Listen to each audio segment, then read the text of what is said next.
Olá pessoal, vamos falar hoje de projeto de algoritmo por indução.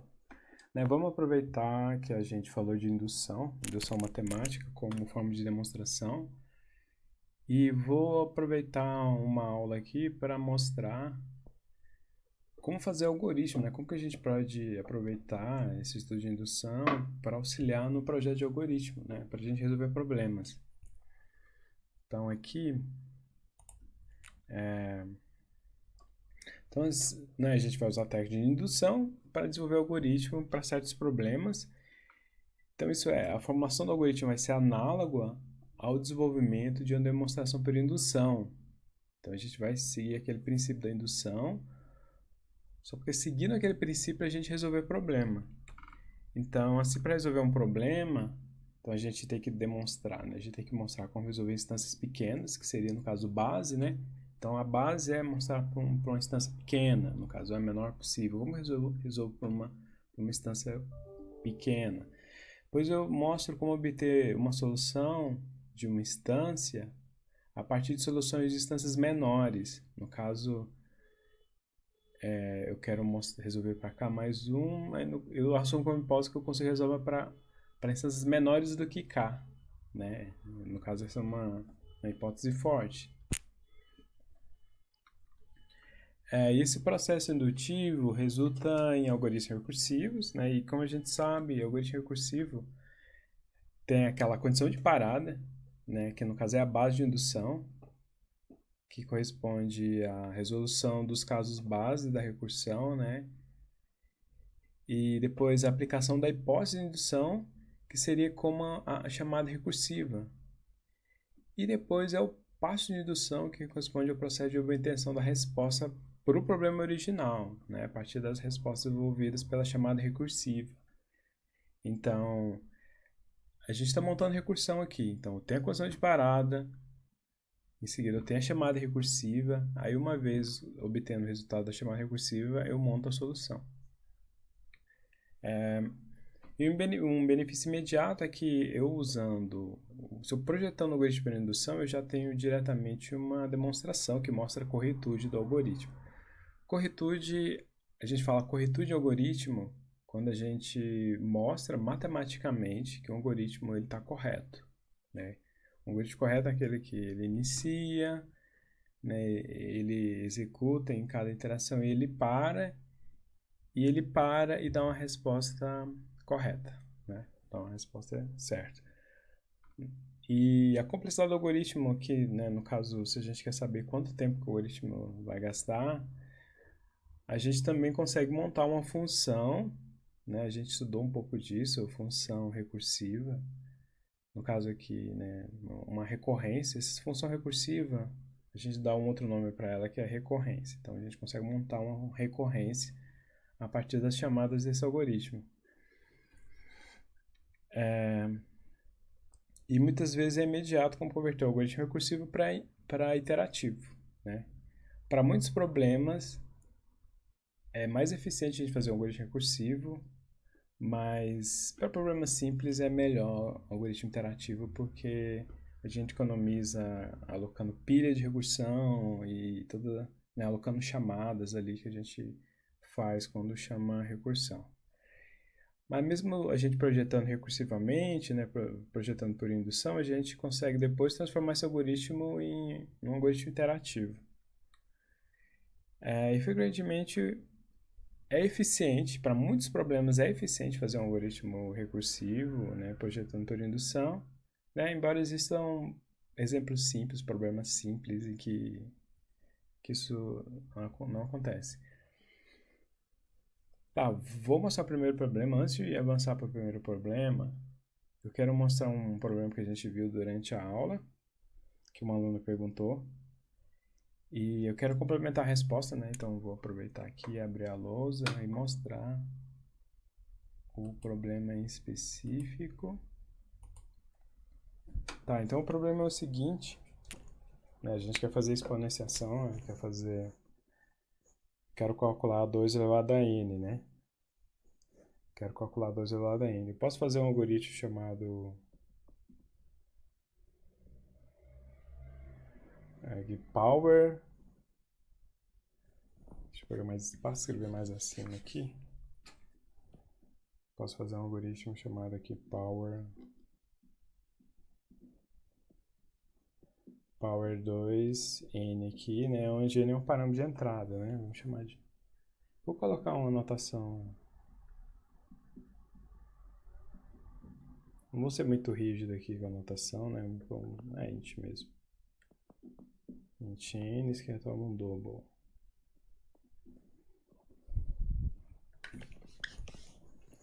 Para eu fazer isso aqui, aí eu posso, né, primeiro ver a condição de parada, né, no caso eu quero calcular 2 elevado a n, né? 2 elevado a n é 2 vezes 2, n vezes.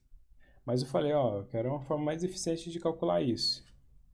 Então o que a gente pode fazer, por exemplo, se eu quero calcular 2 elevado a 9. 2 elevado a 9 eu posso separar isso aqui como 2 elevado a 4 vezes 2 elevado a 4 vezes um 2 aqui, né? Então, isso aqui é 2 elevado a 4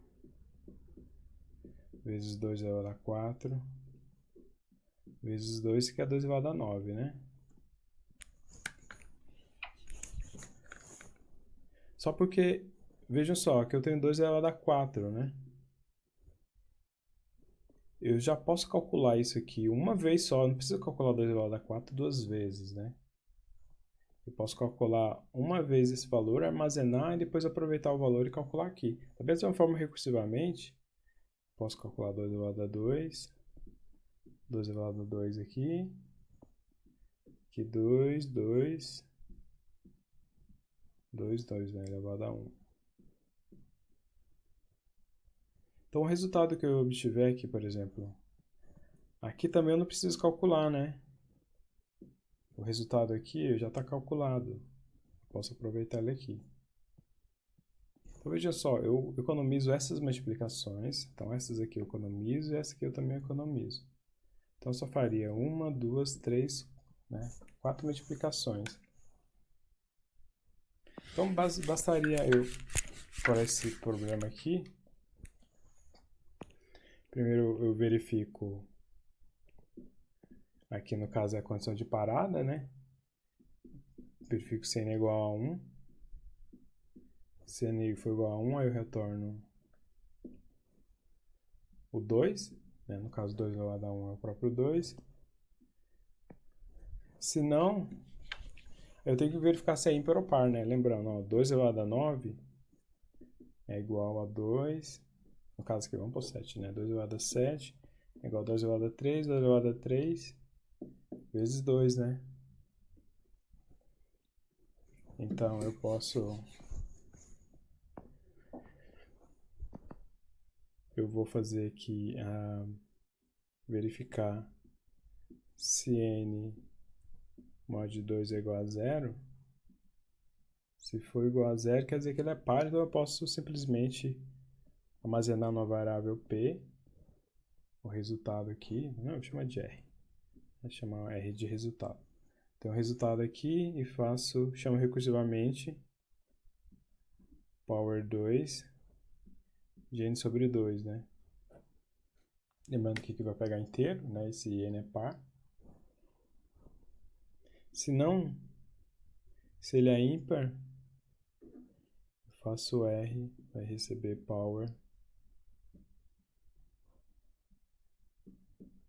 n sobre 2 vezes 2, né? Esse é o 2 que passou aqui da nossa multiplicação, porque o número é ímpar. Feito isso, aí eu retorno r vezes r, né? Então, com isso a gente consegue fazer multiplicações e a gente economiza bastante no número de operações que a gente consegue fazer.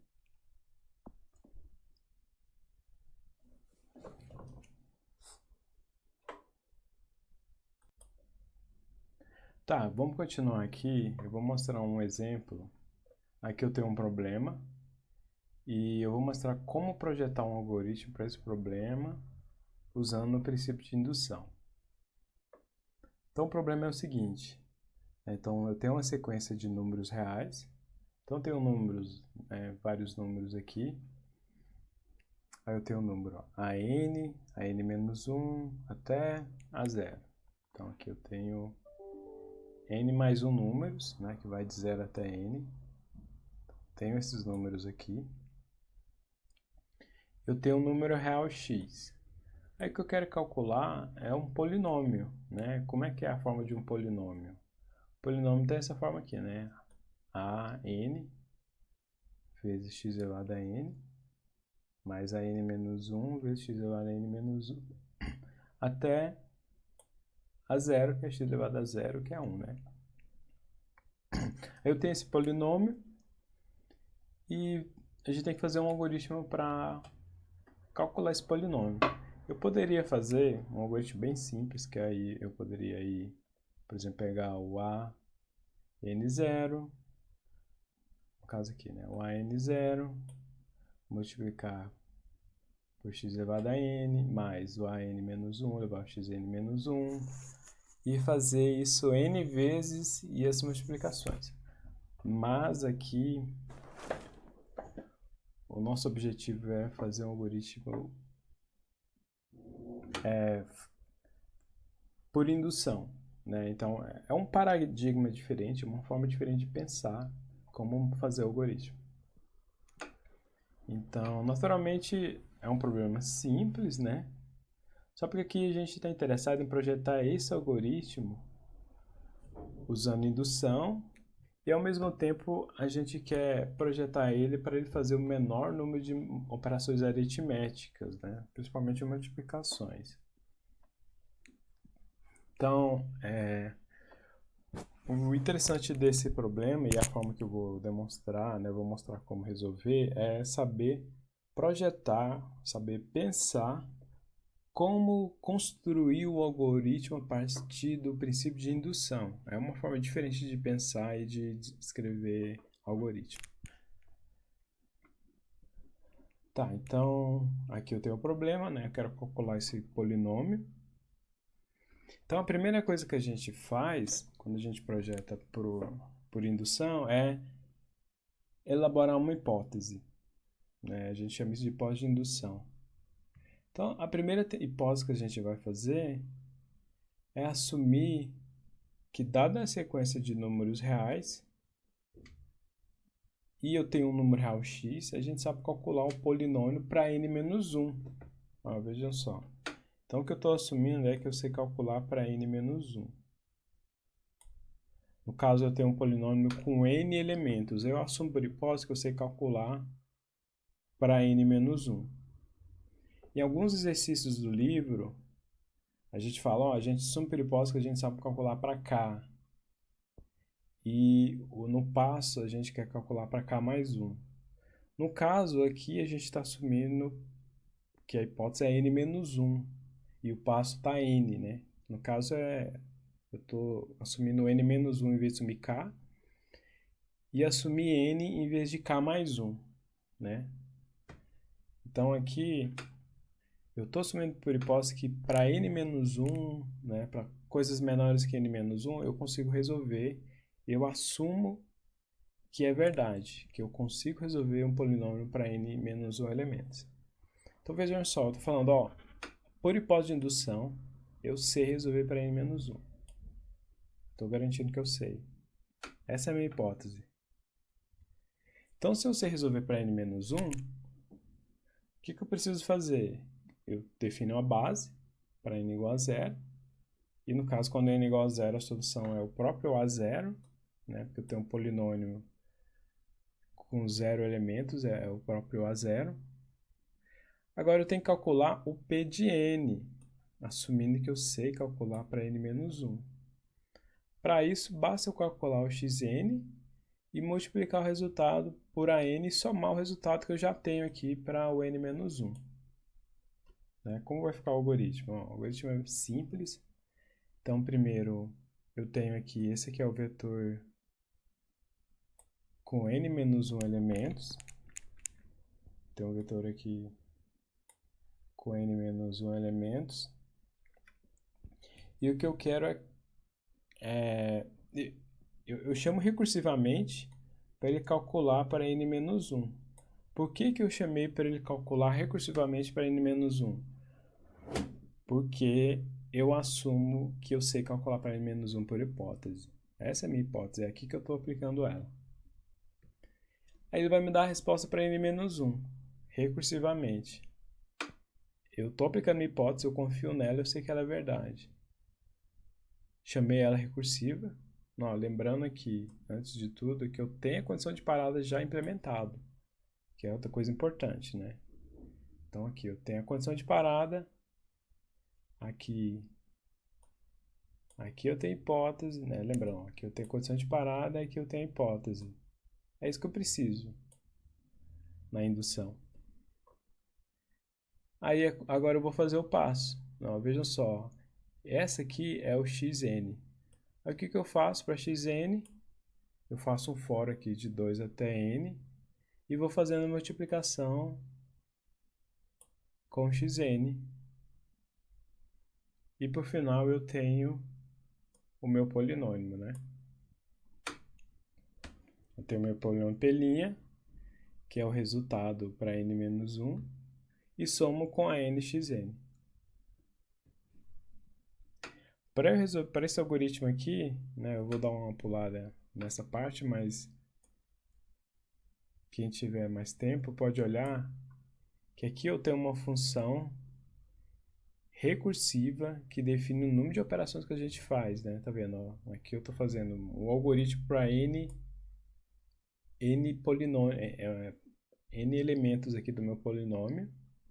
Aí eu chamo recursivamente para n menos 1 e tem um for ali com n multiplicações, mais uma adição.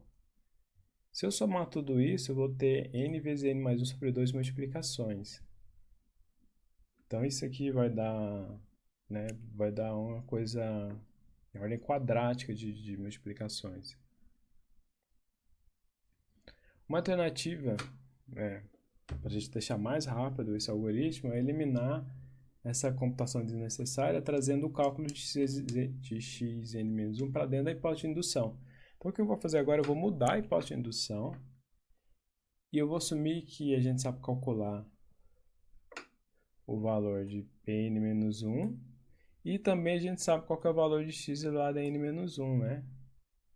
Tá vendo? Agora eu estou mudando só minha hipótese. Eu estou falando, ó, agora por hipótese você calcular o polinômio para n-1 e eu sei qual que é o x elevado a n-1. Eu sei qual que é o valor do x elevado a n-1. Eu não preciso fazer essa exponenciação de novo. Então, parte de indução, agora a gente calcula o xn, que no caso para calcular xn é só fazer x vezes xn menos 1. E conforme exigido pela hipótese, né? Em seguida, a gente calcula o P de n. P de n também é fácil calcular, né? A gente vai multiplicar o xn por an, e depois eu vou somar o valor com P de n menos 1. O P de n menos 1 eu obtenho ele pela hipótese. Então depois a gente vai anotar que o caso base aqui para n igual a 0, né? A gente implementa o caso base e a gente tem a solução. Então vejam só como ficou o algoritmo, ficou bem mais simples. E eu tirei aquele for, então eu diminui bastante o número de multiplicações. Então como que o algoritmo está simples agora? Veja que eu tenho aqui o meu vetor com os n-1 elementos. Aí eu calculo o polinômio. Tá vendo que essa aqui é a minha hipótese, eu modifiquei a minha hipótese. Agora eu estou falando, ó, eu sei calcular os n-1 coeficientes e eu sei calcular o x elevado a n-1. É isso que ele me retornou, ó. Aqui eu tenho o resultado do polinômio e aqui eu tenho o x elevado a n-1. Se x n-1 é esse x', só multiplicar por x, eu vou ter o x elevado a n. Dado isso, eu posso calcular o polinômio, que é o valor dele para n-1, mais o valor dele para x elevado a n. Ficou bem mais fácil agora. ficou mais simples e tá mais eficiente no número de operações, de multiplicações. Então, se a gente montar, né, a recorrência, a função de recursiva em cima das operações do algoritmo, eu vou ter 2 vezes n multiplicações. Tá. O que eu quero mostrar é que, se a gente olhar um algoritmo, a gente consegue identificar claramente os itens que tem num projeto de indução, né? Que, né, lembrando, esse aqui é o caso base, essa aqui é a minha hipótese, ó, eu sei resolver para alguma coisa menor que n. E aqui é o passo, né? Aqui eu estou resolvendo para n.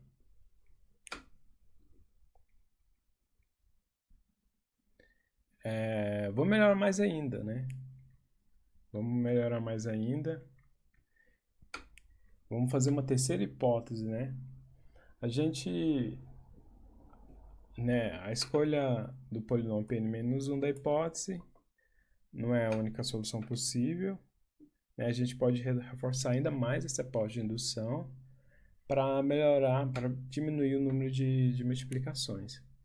Agora eu vou mudar a hipótese, e a minha hipótese vai ser o seguinte, ó. A gente sabe calcular o valor do polinômio do Pn-1. Né? A gente sabe calcular esse polinômio. E agora eu vou calcular ele, ó, para todos os valores a partir de AN até A1. Aí eu sei que o A0 ele é simplesmente mais o A0 e não tem coeficiente. E agora, né, eu sabendo fazer isso, eu posso multiplicar o x aqui vezes o resultado para n menos 1. Vejam só que eu tenho a n elevado a x a n menos 1. Só porque o a n é x elevado a n, né? Aqui eu teria que ter x elevado a n. Então, agora com apenas uma multiplicação e uma adição, a gente pode resolver esse problema. Né? O caso básico continua aqui, né? Para n igual a 0, a solução é a 0. E agora vejo como o algoritmo ficou mais simples ainda. Então, eu tenho a, que aqui é os meus coeficientes do meu polinômio. Aí eu vou calcular o polinômio, que é da seguinte forma, né? Eu tenho a, vou calcular isso tudo para n menos 1 e x. Chamo recursivamente, e agora o que eu vou ter? X vezes p' vezes o a0. E retorno o polinômio. Então vejam só, agora eu tenho ainda a minha base de indução. Vejam só que eu modifiquei a minha hipótese, né? Modifiquei a minha hipótese aqui. Essa é a minha hipótese modificada e aqui eu tenho um passo. Né? Essa parte aqui eu tenho um passo. Então a gente pode ir elaborando hipóteses e a maioria das vezes eu quero resolver um problema de tamanho n e eu assumo a hipótese que eu sei resolver para coisas menores do que n, ou para n menos 1. E uso isso para construir um algoritmo recursivo. Né? Vamos ver um problema aqui. Né? Vamos ver esse exemplo 3. Esse exemplo 3 aqui é mais interessante. Então, vamos considerar uma árvore binária. E para todo nó V dessa árvore, o fator de balanceamento de V é a diferença entre a altura da subárvore esquerda e da altura da subárvore da direita desse vértice V.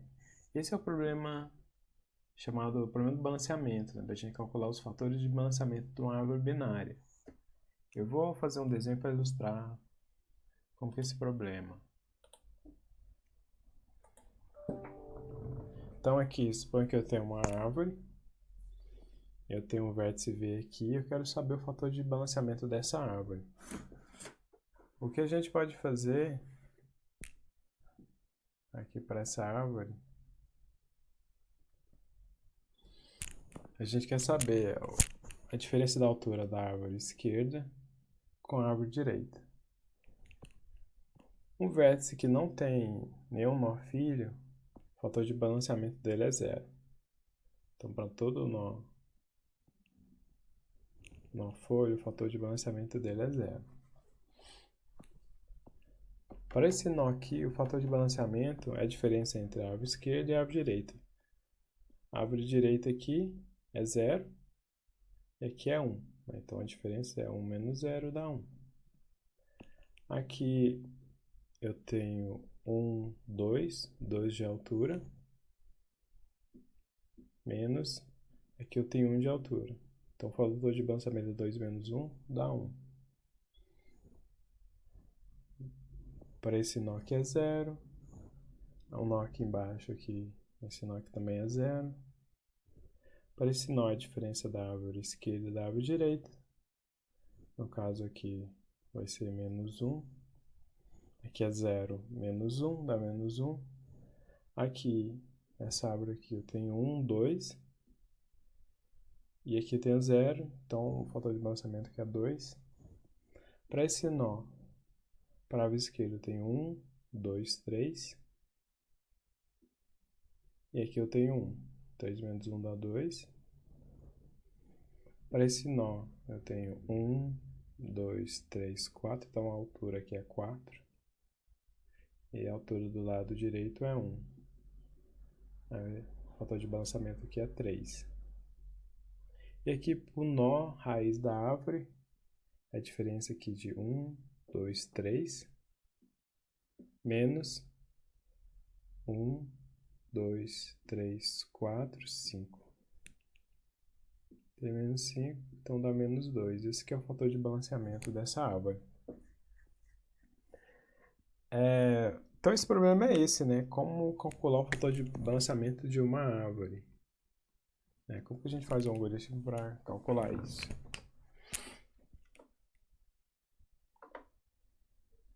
Então, para a gente fazer esse cálculo, né?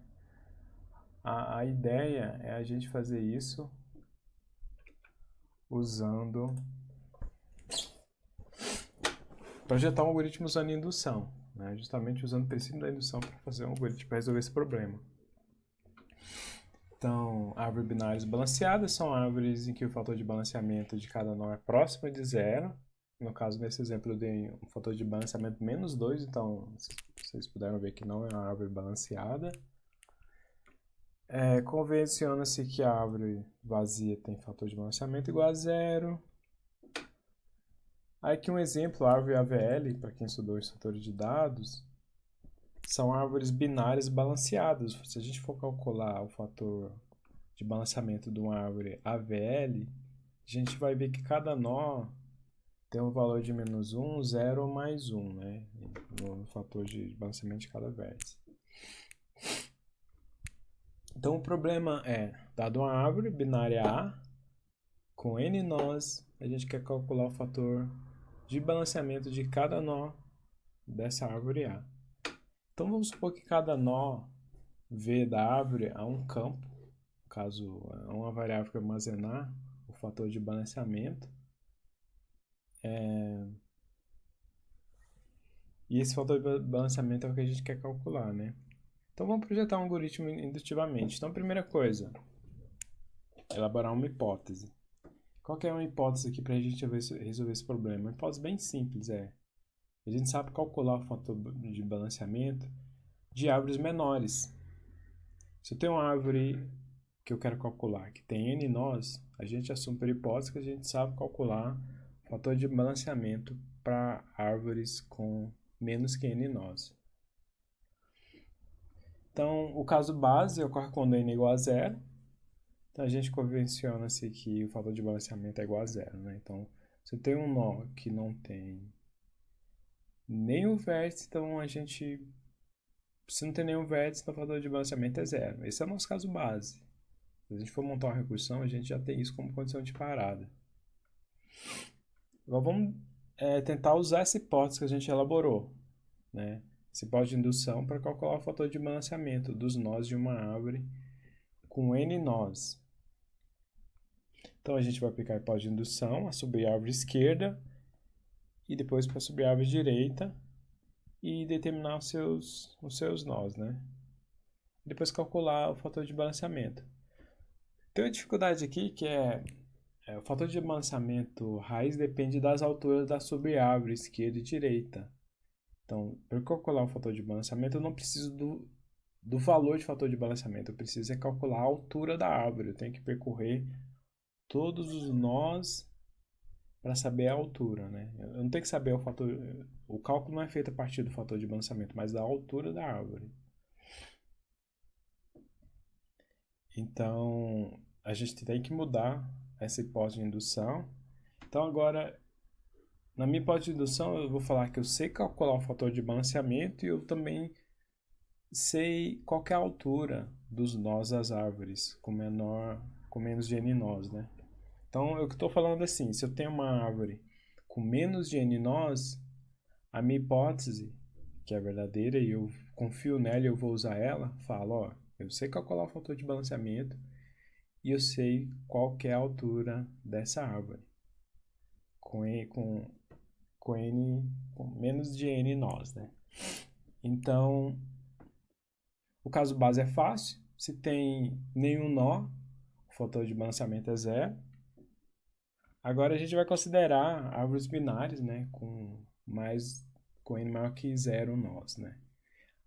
Então a gente sabe que uma árvore binária, dado o nó, ela tem uma raiz esquerda e uma raiz direita, né? São sub-árvores esquerda e sub-árvore direita. Como que funciona aí sub-árvore esquerda e sub-árvore direita? Se a gente for olhar aqui, né? No caso eu tenho esse nó. Isso aqui tudo, ó, é a minha árvore esquerda e tudo isso forma a minha árvore direita. Então a gente, a partir de um nó V, a gente sabe qual que é minha árvore esquerda e minha árvore direita. Então, se aqui eu tenho n nós, então aqui eu tenho menos de n nós, e aqui também eu tenho menos de n nós. Então, eu posso aplicar indução para essa árvore aqui e para essa outra árvore. E a minha indução é verdade, eu confio nela e ela vai me dar o resultado certo. Então, voltando aqui, então aqui, né, a gente considera uma árvore binária, a gente sabe que tem uma sub-árvore esquerda e uma sub-árvore direita. E pela hipótese de indução a gente sabe calcular o fator de balanceamento e a altura da árvore esquerda e da árvore direita, né? Então basta a gente chamar, né,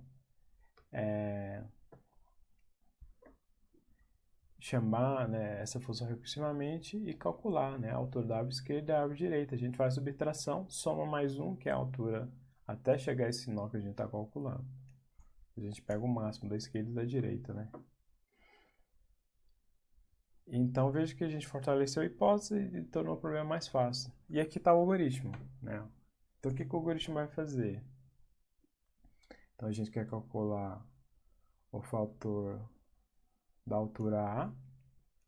Agora, veja só, se n for igual a zero, no caso a árvore é vazia, então a altura é zero. Essa aqui é a condição de parada, esse aqui é o que a gente chama de base de indução, né? A nossa base, a nossa condição de parada. Agora, seja R a raiz, né? Eu tenho uma raiz aqui dessa árvore A, que é a árvore dada como entrada. E aqui eu vou aplicar a minha hipótese, ó. Essa é a chamada recursiva. Veja só que eu tenho uma árvore esquerda, aqui ó, no caso A é, né? E ela tem menos que n nós, então a hipótese é verdadeira. E aqui eu tenho o fator de altura, eu chamo, aplicando a hipótese, para a árvore direita. Então vejam só que aqui eu tenho menos que n nós e aqui na árvore direita também, né? Na árvore esquerda e na árvore direita eu tenho menos que n nós. Então, se eu fizer a chamada recursiva, eu estou aplicando a indução, né? Estou aplicando a hipótese de indução. Uma vez eu apliquei a hipótese, ele corretamente vai retornar para mim a altura da árvore esquerda, a altura da árvore direita. Aí, para eu calcular o fator de balanceamento, basta eu fazer a subtração entre a árvore esquerda e a árvore direita, né? A altura da árvore esquerda e a altura da árvore direita. Aí eu atualizo o fator de balanceamento da minha raiz. E depois eu atualizo a altura, né? No caso, a altura da minha árvore A, que é essa árvore aqui dada como entrada, vai ser a altura da árvore esquerda ou da árvore direita, eu vou ver qual que é a maior, né? Qual que é a maior altura. E somo mais um, né? Para eu atualizar até esse nó raiz da minha árvore A. E retorno a altura. Então vejam só, esses são, né, são dois exemplos simples, onde a gente aplicou a indução, né? E a gente definiu uma condição de parada, a base, definiu uma hipótese para uma instância menor do problema, chamou recursivamente, obteve o resultado da recursão e a gente monta a solução para o problema maior.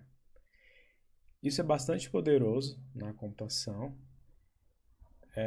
Quando é feito, por exemplo, computação distribuída, o que você faz é isso, né? Você quebra o problema em subproblemas e cada subproblema seria como uma hipótese que a gente está elaborando em cima do, né, do problema como um todo, né? E define equação de parada, né?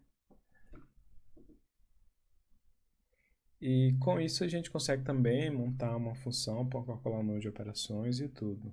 Mas vejam só que dessa forma a gente tem um algoritmo eficiente que resolve o problema. E aqui basicamente é a aplicação do que é o princípio da indução e da construção por recursão. E, então é isso, pessoal. Eu queria só mostrar exemplos de indução e como projetar algoritmo por indução. Existem vários exemplos, vários problemas e vou deixar exercício e material de consulta. Então, até mais.